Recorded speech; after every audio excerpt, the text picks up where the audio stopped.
சரியா? இது எப்படி தெரியுதா? ஓகே.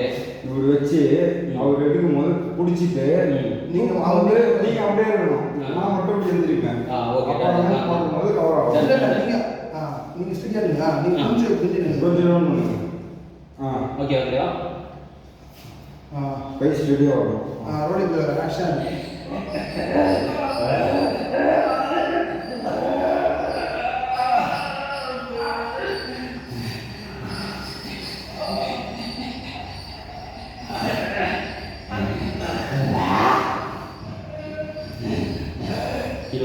கிலோ விட்டுருங்க. இல்லை செத்த வாங்கி காட்டிக்கலாமா இல்லைன்னா இன்னும் கொஞ்சம் கட்டி இது நாட்டு இருக்கும். இது இடையில வேலை இருக்கும். இது ஓகே தெரியவா? இல்லை டைலாக் பேசிடுவோம். பெயின் டைலாக் வச்சுக்கோங்க. மாமா மாமா வேலை பார்க்குறேன். தெரியும் சும்மா நாங்கள் அப்படி தான் சொல்லுறது கலைப்போம்.